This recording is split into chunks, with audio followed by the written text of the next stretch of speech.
Ahora sí. Vale, ahora sí estamos listos. Al fin. Vale. Te oye, no se falta probar no te oye porque tiene la clave. ¿Sí? La despilla. Vale, bien. Pero sí. Genial. Pues nada, vamos a hablar de las novedades que trae .NET 6, pero más que nada con el lenguaje de C#.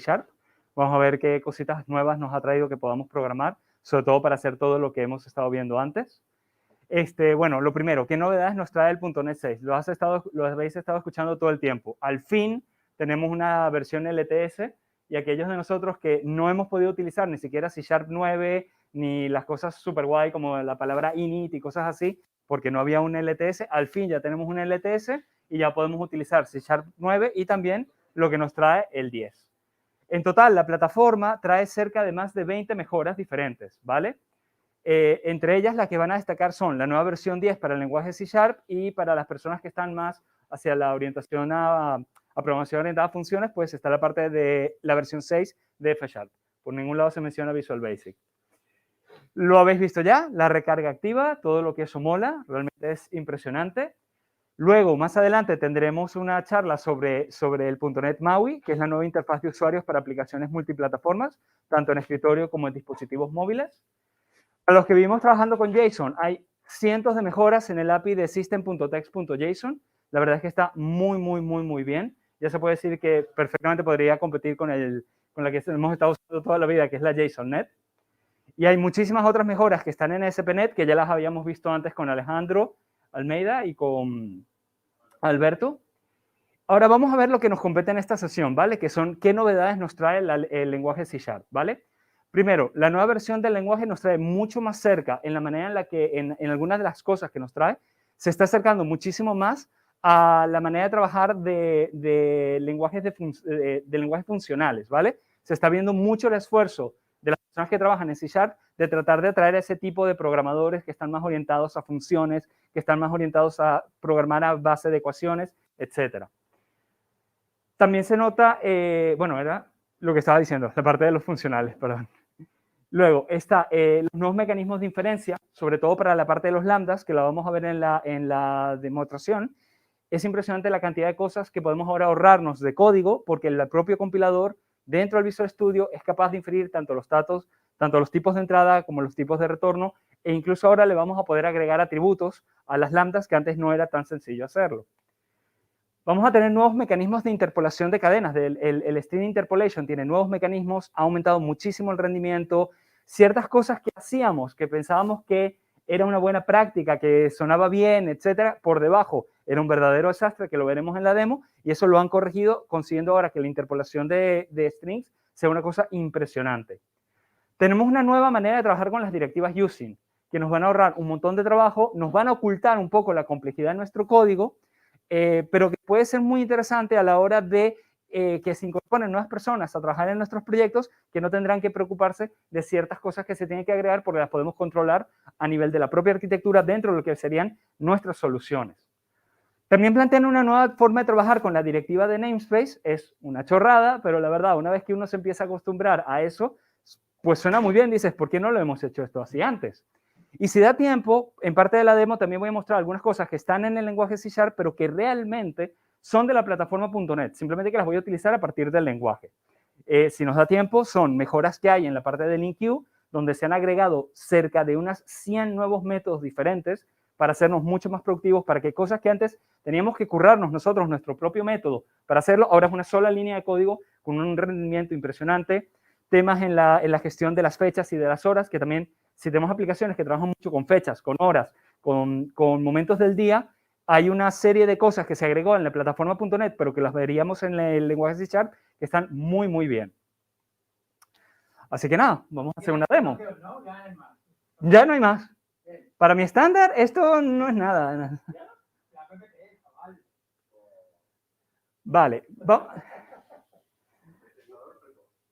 ¿Cómo? Presentador precoz. Vamos a empezar con el tema de las declaraciones de espacios de nombre. Me lo tengo todo puesto aquí anotado porque si no se me va a olvidar, porque son muchas cosas. Si nos vamos, por ejemplo, a una clase como esta, nosotros antes solemos escribir los espacios de nombre como namespace, el nombre, abrimos una llave y dentro de esto pues estarían todos nuestros tipos. Pero lo cierto es que en el 99.9% de las veces y en todos los años que yo vengo trabajando con C#, esto yo no he encontrado un archivo donde tengo más de un espacio de nombres. Siempre tengo un espacio de nombres y ahí tiro todo lo que necesito. Por lo tanto, lo que decían es, aquí hay una serie de elementos que realmente no me están aportando nada, porque realmente el espacio de nombres sí es una clausura sobre la que yo estoy colocando todos mis tipos, pero en cierta forma, como solo tengo uno por fichero donde tengo todos mis tipos, realmente es una declaración. Entonces vamos a convertirlo en una declaración. Y es algo tan simple como colocar aquí un punto y coma y agarrar, no encuentro el cursor, y quitarnos las llaves.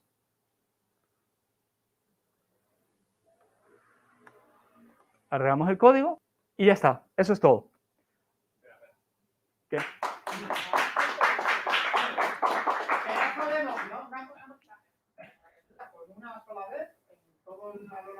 Correcto.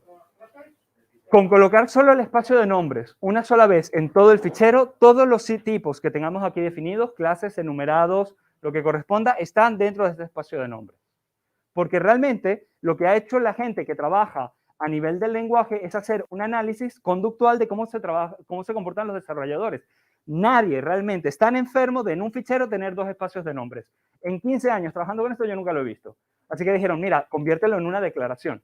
Y hay otra cosa más que va a parecer una chorrada, pero yo tengo que compartir muchas veces código en formas de imágenes o tengo que copiarlo y pegarlo en algún documento y cuando tengo todos estos indentados y típicamente lo pongo en el Teams, sale todo tirado para la derecha o mi imagen no queda muy bien. Como me he quitado todos estos espacios, cuando yo copio esta porción de código y me la llevo a alguna aplicacioncita de estas que te generan imágenes del código, ya no tengo ese indentado y me queda súper bonito. Es una chorrada, pero me ahorra una cantidad de tiempo que no vean. Con lo cual, esto es lo primero. Todos los namespaces ahora pueden declararse así. Por defecto, Visual Studio 2022 todavía no tiene que cuando se crea un fichero te lo ponga de esta manera. Hay que meternos en las opciones y decirle, mira, a mí me gusta que me lo pongas así. Pero es una transición. Es simplemente para que la gente se vaya acostumbrando. Vale, ¿qué más tenemos? Bueno, resulta ser de que cuando trabajamos con las declaraciones de los namespaces, ahora estamos consiguiendo que nuestro código se quede como un poco más compacto horizontalmente. A lo que se dieron cuenta de, siguiendo la misma lógica, que es lo que ocurre en el 99.9% de las veces, encontramos que en la mayoría de los ficheros tenemos bloques de usings que son los mismos. De hecho, podríamos tomar una aplicación entera y encontrar que cerca de un 30-40% de los usings que están dentro de ese código son los mismos para todos los ficheros. ¿Por qué no encontramos una manera de sacarlos? ¿Por qué no encontramos una manera de hacerlos globales? Y ahí es donde entra el concepto del global using. Lo que han hecho es usar la palabra reservada del lenguaje global, ponerla por delante de la palabra using, y a partir de ese momento ese using es completamente global al assembly sobre el que estamos trabajando. Por ejemplo, yo tengo aquí un espacio de nombres donde tengo definido todos los ejemplos que veremos. En vez de tenerlo aquí, podría quitarlo de esta zona, no tenerlo, irme luego al... Voy a cambiar esto para poder verlo aquí, que voy a estar un poco más cómodo si no os molesta. Un minuto, duplicate. Pues así lo voy a poder hacer un pelo más rápido. Vale. Vale. Lo voy a comentar y lo que voy a hacer es que aquí hay una clase que se llama Assembly Usings. Lo voy a agregar al proyecto. ¿Vale? Y voy a poner, vamos a poner esto un poco más grande. No, ya está, ¿no? Lo veis bien, ¿no? Voy a poner global using y el namespace al que yo quiero. A partir de este momento, este espacio de nombre con este using va a estar global a todo mi assembly. A partir de ese momento, todo lo que yo coloque en mi solución que esté dentro de esta carpeta examples va a estar disponible para todo el código globalmente de ese proyecto. ¿Vale? De esta manera, si yo tengo muchos espacios de nombres dentro de mi proyecto o incluso espacios de nombres de dependencias que me estoy trayendo, que sé que las estoy repitiendo en cada uno de mis ficheros, simplemente me puedo crear un solo fichero que se llame Assembly Usings, colocar aquí todos los usings globales que yo quiera y a partir de allí tendría una reducción significativa de la verticalidad de mi código. Stop sharing. Un segundo. Y share de nuevo. Share screen. No me deja, ahora sí. ¿Ahora? Vale. Entonces, lo que decía, yo puedo colocar aquí con global using todos los espacios de nombres que quiero que sean globales a mi solución, perdón, a mi proyecto, y con eso voy a conseguir reducir la verticalidad de mi código fuente. Y decidieron darle otra vuelta de rosca más. Y dijeron, vale, pero resulta ser de que nosotros, los que creamos las plantillas de los proyectos, conocemos cuáles son las dependencias que habitualmente tienen que estar. Dependencias que las personas siempre van a referenciar. El using system, el using system.thread, etcétera, etcétera. Y dependiendo del tipo de plantilla, lo que hicieron fue un ejercicio de definir estas mismas using globales, pero decidieron llamarlos implícitos, para dar a entender de que son globales, pero nosotros como desarrolladores no los vemos. Bueno, no los vemos si no queremos. ¿Dónde están estos señores? Si nosotros nos vamos a las propiedades del proyecto, me lo abre,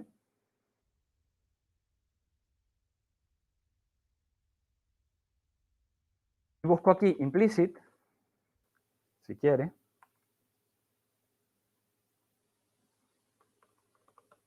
¿vale? Me va a salir esta opción, se ve muy pequeñita. Implicit Global Using. Por defecto va a estar marcada. Lo que va a significar es que cuando nosotros estemos creando proyectos, este por ejemplo es de consola, si queremos uno web, estas plantillas, van a generar un fichero que ahora os voy a mostrar dónde está escondido, donde vamos a encontrar todos esos using globales, pero que van a ser llamados ahora implícitos, que son los que Microsoft nos recomienda deberían estar en estos proyectos. ¿Dónde está ese fichero mágico? Pues resulta ser que está, como en todas las cosas, en la carpeta OBJ. En la carpeta OBJ vamos a encontrar en debug.net un ficherito que se llama, a ver si lo encuentro por aquí, assembly info, ¿dónde estás? ¿Cómo? El cuarto, aquí. Que se llama, bueno, el nombre no se ve muy bien, pero se llama habitualmente Global Usings. Y fíjense, ¿qué es lo que tenemos? Tenemos toda una serie de usings globales de los que Microsoft recomienda que sean los implícitos para un proyecto de consola. Si fuera un proyecto web, pues aquí aparecerían otros.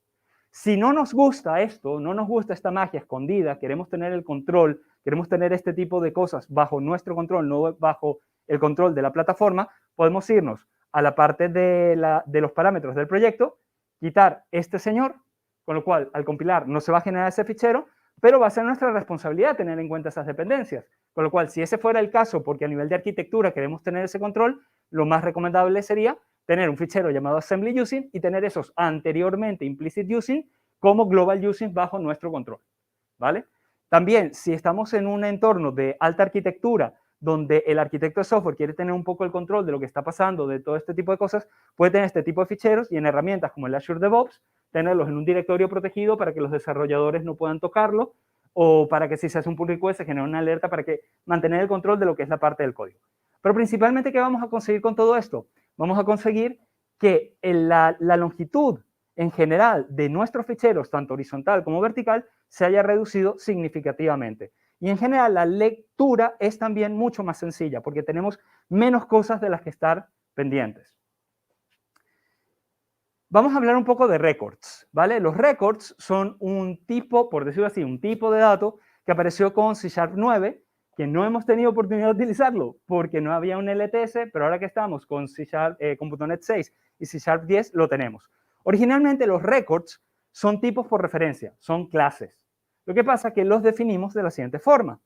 Los definimos así, decimos internal record book y le ponemos una serie de propiedades. Esta es una manera de escribirlos. Otra forma de representarlos, un poco más bajo el propósito que tienen los records, sería hacerlo de esta forma, colocando aquí los parámetros que queremos.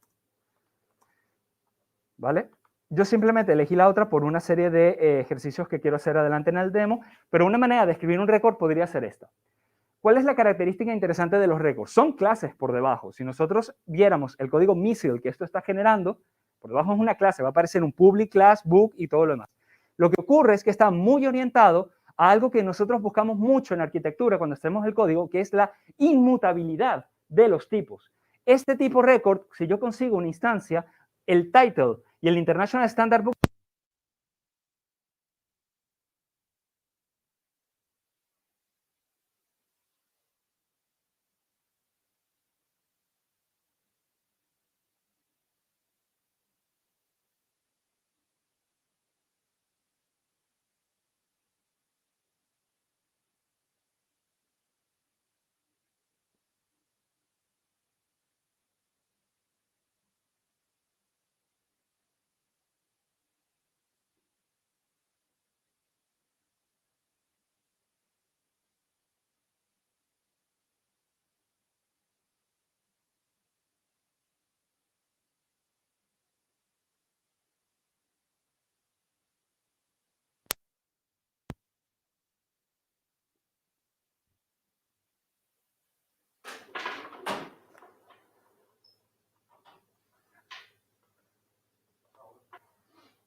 Yo quería meterle mano yo, pero...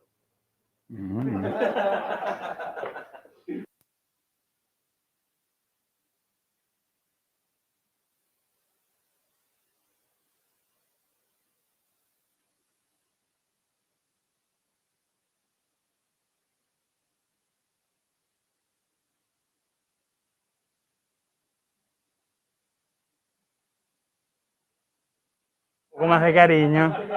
¿Hay que esperar o ya está? A ver, 1, 2, 3, probando. Sonido. ¿Sí? Vale. Bueno, disculpad a los... ¿Desde el principio? Perdonad. Vale. Lo que decía, tenemos el tipo, no sé desde qué principio lo puedo repetir, pero ahí voy. Tenemos los tipos récord. Si lo quieres decir, es una pobre clase que es inmutable. Vale. Pero se puede hacer mutable también, porque yo lo que puedo agarrar es definirlo de esta forma y sus propiedades ponerles aquí un set y sería mutable, pero no estoy ganando nada. Sería una clase un poco de toda la vida. ¿Vale? Hasta aquí todo bien. Esto no es nada nuevo, esto ya lo teníamos en C# 9. ¿Qué es lo que ocurre? Que a la gente de Microsoft se le ocurrió hacer algo que vamos a ver ahora y dijo, claro, pero si yo voy a hacer esto nuevo que voy a plantear ahora, tengo un problema lingüístico, tengo un problema a nivel de definición de lo que veremos ahora. Y dijeron, bueno, vamos a hacer una cosa. Vamos a hacer que haya una nueva palabra, class. Y ahora voy a decir que los records son clases porque resulta ser de que también puedo tener records, esto es lo nuevo en C# 10, que sean estructuras. Entonces, para ciertos escenarios donde hay personas que son muy puristas con el lenguaje y dicen, si yo estoy definiendo un record como una estructura, quiero poder también decir que quiero un record que sea una clase. Por lo tanto, dijeron, bueno, vamos a aceptar que esto se pueda escribir. Escribir esto es exactamente lo mismo que teníamos en C# 9. Y la razón por la que se agrega es por ese nuevo componente, que son los registros tipo estructuras. Acá tengo uno, ¿vale? Me creo un registro, que es una estructura, lo llamo coordenada geográfica y es totalmente inmutable. Todas sus propiedades son inmutables. ¿Cuál es la diferencia? El de arriba, el tipo libro, es una clase, es un tipo por referencia. Este otro es un tipo por valor.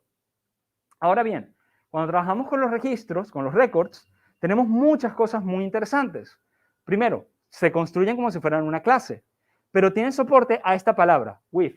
También estaba en la versión 9 del lenguaje, pero con la versión 10 se ha extendido a prácticamente todo. With lo que nos permite es generar una copia del tipo que estamos trabajando, modificando solo las propiedades que nos interesan. Es decir, que yo tengo acá un tipo libro que es inmutable, su valor de título y su valor de International Standard Number no los puedo modificar, pero a partir de esta instancia, porque recuerden que es un tipo por referencia, a partir de esta instancia yo puedo crear una copia, otra instancia nueva, pero a partir de solamente modificando los valores que me interesan, que en este caso estoy modificando solamente el título, tal que la instancia book y la instancia another book tendrán distinto título, pero igual International Standard Number, ¿vale? Y lo que puedo hacer es crear incluso una nueva instancia a partir de esta, que creé a partir de esta con el with, volver a poner el mismo otro título, son tipos de referencia, son instancias distintas, pero una de las grandes ventajas que ya la teníamos en C# 9 y que ahora se mejora todavía aún más en el C# 10 es la parte de igualdad.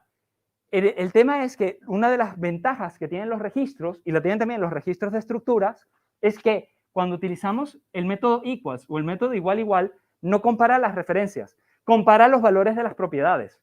El típico ejercicio que hacíamos con el código de yo tengo dos clases del mismo tipo y para saber si son iguales me tenía que currar hacer un override del equals o ponerme a ver propiedad por propiedad, por propiedad por propiedad, o tenía un model converter y iba pasando de uno a otro, etcétera, y viendo si habían diferencias, se ha convertido en una sola línea de código. Si yo ejecuto esto,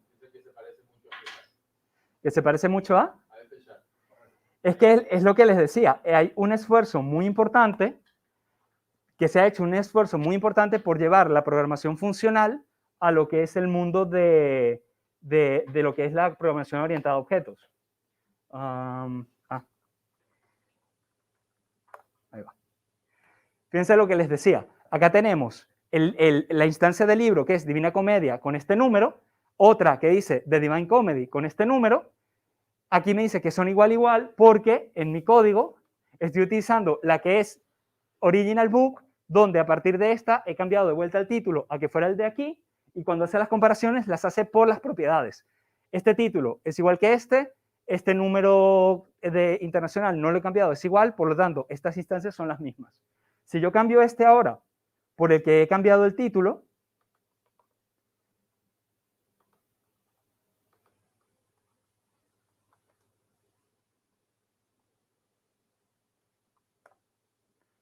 me va a decir, ¿compiló o no compiló? Joder. Había ganado medio punto, pero utilizar la términa. Claro. El punto completo hubiese sido se hace un doble pin. Y no hacer un control F5 como estás haciendo. En realidad hice un control shift B, pero bueno. Ahora nos dice falsos, ¿vale? Porque lo que podemos ver es que, aunque tengan el mismo valor, ha cambiado la parte de los títulos. Esto, como digo, lo teníamos en el 9, pero lo han mejorado bastante en el 10, lo han hecho mucho más flexible. Diga. ¿No es lo mismo que ya hacían los tipos anónimos? Bien, y aquí viene el punto. Los tipos anónimos realmente no podían hacer este tipo de cosas, ¿vale? Porque de vuelta son tipos, ¿ok? Con lo cual estaba de mi lado el tener que saber cómo hacer esa comparación entre las propiedades. Pero una cosa que se hizo con la parte de los registros es que ahora también pueden ser tipos anónimos y trabajar con esto con los tipos anónimos. Yo puedo agarrar, quitar esto de aquí y ahora si me paro sobre este señor, voy a ver que es un tipo anónimo, ¿vale? Ahora bien, ¿se comportará igual? ¿Me dará algún tipo de error? De momento no me ha dado ningún error, pero si lo ejecuto, perdón, quiero poner aquí el original.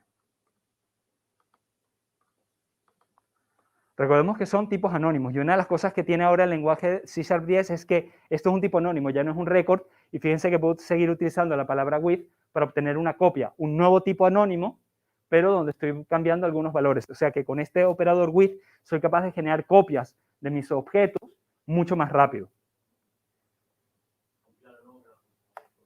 ¿Perdón?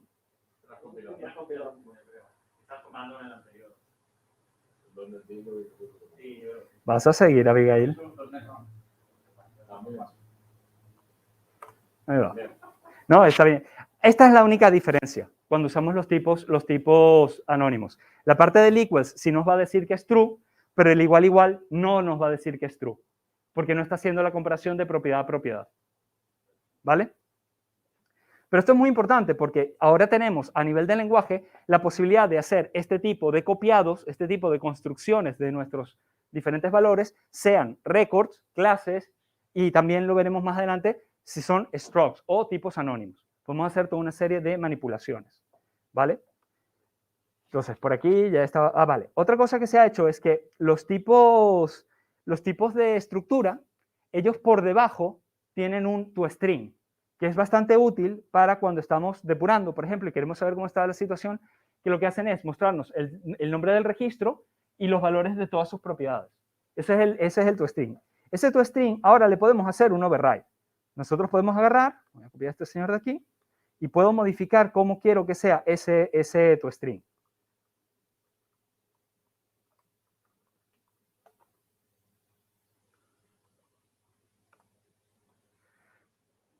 ¿Vale? ¿Está aquí abajo?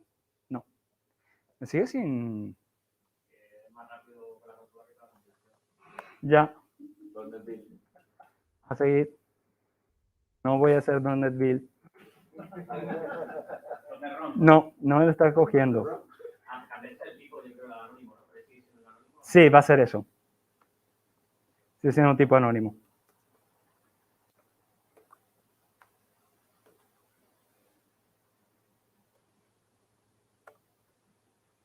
Vale. Ahora fíjense cómo me ha cambiado la manera en la que me describe, cómo el toString me lo describe. ¿Qué es lo que pasa? Que claro, al ser los records, al ser de verdad por debajo clases, lo que puede ocurrir es que yo pueda tener herencia. Yo puedo tener un tipo record libro y podría tener otro tipo más que sea un diccionario, que es un tipo especial de libro. ¿De acuerdo? ¿Qué es lo que va a pasar? Que yo lo que puedo agarrar es decir, vale, al libro quiero que me lo representes así y al diccionario quiero que me lo representes de esta manera. ¿De acuerdo? Con lo cual, si yo me voy a la parte del programa,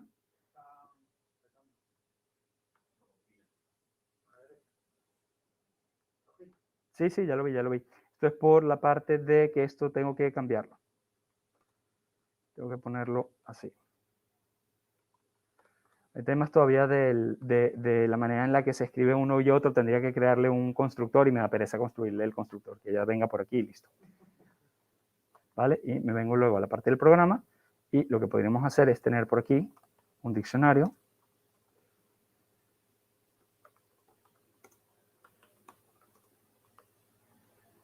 ¿Cómo lo llamé? Yo no me acuerdo. Diccionario, ¿no?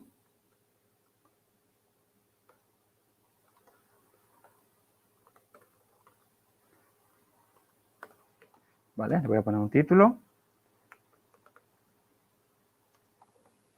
y un número.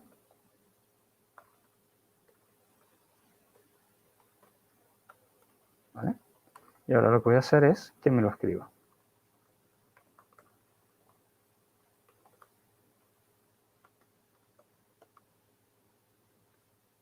¿Falló? ¿Dónde?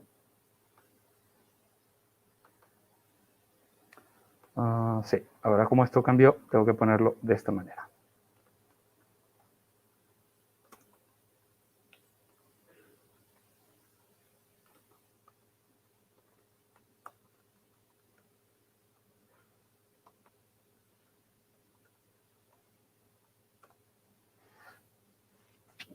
¿Me lo puso? Sí.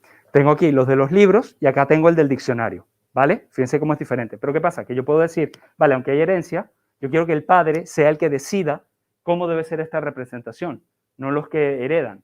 Con lo cual, una cosa que nos va a dar C# 10 es la posibilidad de coger ese método, toString, que está aquí en el libro, y ponerle la palabra sealed. Y en ese momento, lo que va a pasar es que me va a dar un error y me va a decir, oye, el diccionario que hereda del tipo libro no puede hacer un override del toString. Y en ese momento lo que estoy consiguiendo a nivel de arquitectura es, si yo tengo un récord que es el padre de todos mis récords por debajo, que su manera de representarse, ese toString, yo decida cómo es y lo sello. Es una manera que tenemos de, por ejemplo, evitar que cada tipo de registro que hereda del otro pueda modificar su representación, ¿vale? Más cosas que nos han dado los récords, ¿vale? Vale, ya hemos hablado de la palabra class, la parte de los tipos anónimos, la palabra sellada y ¿qué pasa si le quitamos el récord ¿Qué pasa si le quitamos el récord a una de estas clases? Lo que os decía, si yo agarro esta y le quito aquí la palabra record, ¿vale? Se debería seguir comportando como una clase siempre y cuando no siga esta notación. Hay un temita con la parte de las notaciones, sino que use esta de aquí.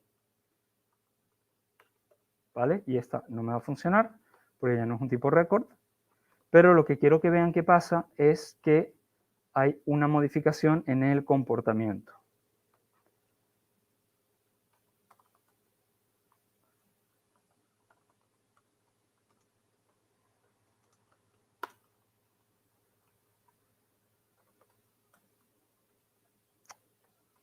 Hazme caso.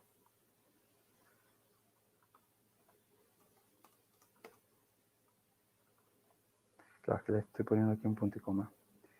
¿Os dije que uso teclado en inglés y no en español?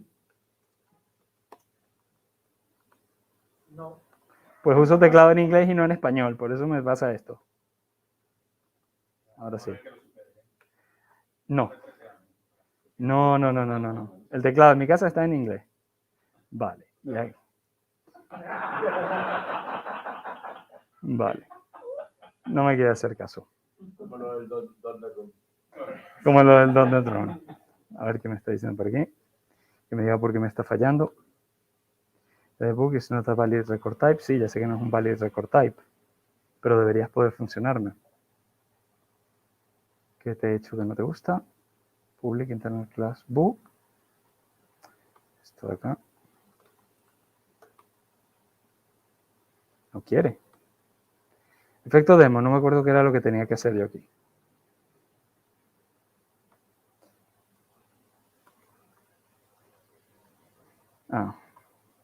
Tengo que quitar estos.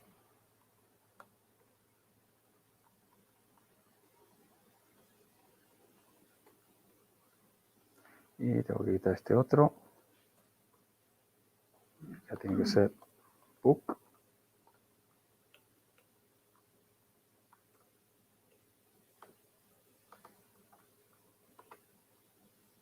Vale, ahora sí. En un código más limpio, donde no tuviera que haber hecho todo esto, yo puedo agarrar una clase, un record, quitarle la palabra record y voy a mantener la clase y todo mi código se va a mantener comportando igual. Y si este fuera una estructura, pasaría algo parecido. Yo podría agarrar y poner en vez de una clase que sea una estructura, y lo único que debería romperse es la parte del equals, porque las estructuras no implementan la parte de igualdad. Esto es lo único que pasaría, ¿vale? Entonces, tenemos que tener en cuenta cuando trabajamos con los registros que aunque tengamos un record class o un record struct y por alguna razón tengamos que hacer una refactorización y quitar esa parte de record, que en general todo va a estar funcionando igual, excepto en el caso de los structs, la parte de la igualdad, ¿vale? Es una de las cosas que hay que tomar en cuenta si hacemos algún tipo de cambio en nuestro código para utilizar estas nuevas bondades del lenguaje. Pregunta, ¿se puede suplantar el método toString con la palabra new como ocurre con las clases? No, no te va a dejar, te va a dar un error el compilador. ¿Vale? Ahora bien, los records, cuando fueron concebidos en el lenguaje, en la versión 9 del lenguaje C# y todo esto que se ha hecho en la versión 10, realmente estaban inspirados por otro tipo de objeto que tenemos dentro del lenguaje, que son los propios structs. De hecho, los records originales, los de la versión 9, eran como una especie de structs, simplemente que eran tipos por referencia. Y lo que ha ocurrido es que lo que se dieron cuenta las personas que trabajan en el lenguaje es que valdría la pena darle un poco de cariño a una parte del lenguaje que no ha recibido ninguna modificación prácticamente desde el origen de C#, que es esto de trabajar con las estructuras. Lo que voy a hacer es corregir aquí esto un momento para que me compile todo lo demás, ¿vale? Y me voy a ir a la parte de estructuras, ¿vale? ¿Qué es lo que tenemos con estructuras? Voy a compilar, comentarlo de arriba para que no nos haga ruido.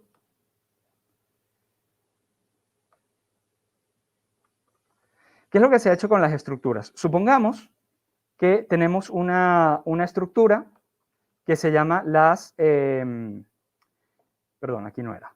Era aquí. Oye, me está costando. Tenemos una estructura que es la temperatura, ¿vale? ¿Qué es lo que pasa? ¿Por qué no me quiere dejar funcionar? Sí. Gracias. ¿Qué pasaba? Sí. ¿Ya? Vale. ¿Qué pasa cuando hacemos lo que está en la línea 55 y 56? ¿Qué valor tiene esta estructura? Tengo una estructura, un struct tipo temperatura. ¿Qué pasa cuando yo hago default y qué pasa cuando yo hago new en las versiones anteriores del lenguaje?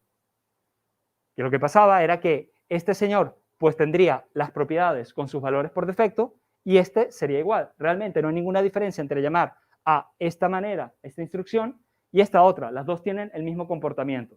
Sin embargo, semánticamente no es verdad. Semánticamente el primero es dame un valor por defecto para este tipo y el otro es llámame al constructor vacío. Entonces, de alguna manera, tenemos como una especie como de mismatch. Tenemos algo que no está encajando entre una forma y otra de trabajar con las estructuras. Entonces, lo que dijeron es, ¿sabes qué? Ya es hora de darle cariño a las estructuras y que la gente pueda hacer ciertas cosas que toda la vida han querido hacer, como por ejemplo, incluso poder asignar valores por defectos a las propiedades. Si nosotros nos vamos a cómo está definida esta estructura, esta es una definición de estructura como la que podríamos encontrar en C# 8 y en C# 9, ¿vale? No tiene nada especial. Tiene un constructor por defecto porque las estructuras, todas sus propiedades tienen que tener valor, ¿vale? Oh, no me va a dar tiempo de contar todo. ¿Vale? Tienen que tener valor. Entonces, una de las cosas que se dieron cuenta es, oye, vamos a dejar de hacer esto así y vamos a agarrar y vamos a hacerlo de esta otra manera. Vamos a agarrar y vamos a hacerlo de esta forma. ¿Por qué no?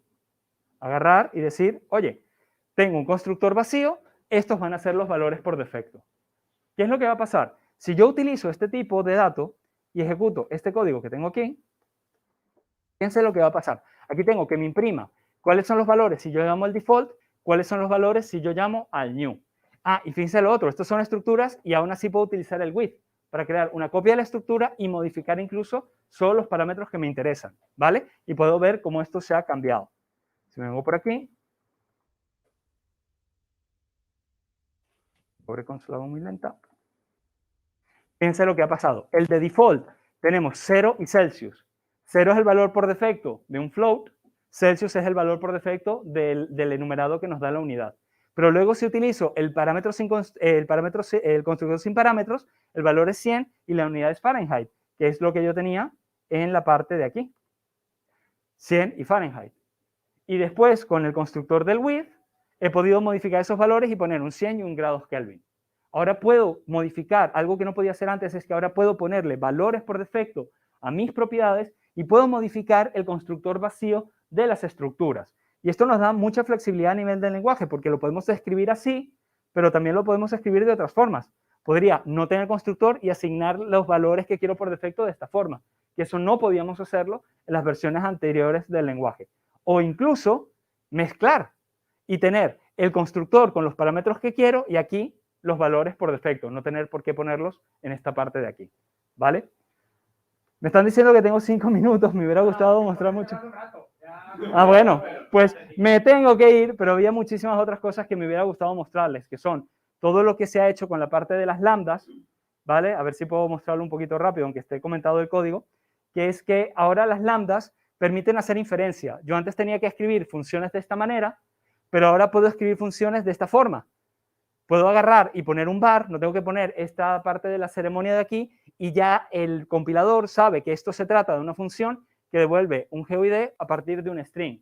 Pero esto también nos da una flexibilidad muy interesante, porque antes no podíamos hacer una serie de prácticas de polimorfismo, y lo que podemos hacer es, así como ponemos un var, podemos poner un delegate, podemos poner una expresión, ¿vale? Y otra cosa que también se ha hecho es la posibilidad de indicar cuando queremos que nos devuelva algo en particular, una de estos tipos de cosas. Por ejemplo, imagínense esta función que tengo aquí. Es una función que, dado un booleano, me devuelve un GeoID o me devuelve un datetime. Esto es imposible en los otros lenguajes. Esto te da un error, te dice, no sé qué es lo que tengo que hacer. Es lo que te dice es, vale, yo sé que esto se va a tratar de un objeto, lo podrías escribir de esta manera. Puedo tener la misma función como un var, le digo que tomo un booleano, y aquí le digo todo esto de acá. Esto me va a fallar porque me va a decir, no puedo inferir el tipo de legado. Porque él no sabe si tiene que devolver un GeoID o un datetime. Pero podríamos hacer algo como esto, que antes no se podía. A ver si lo puedo copiar.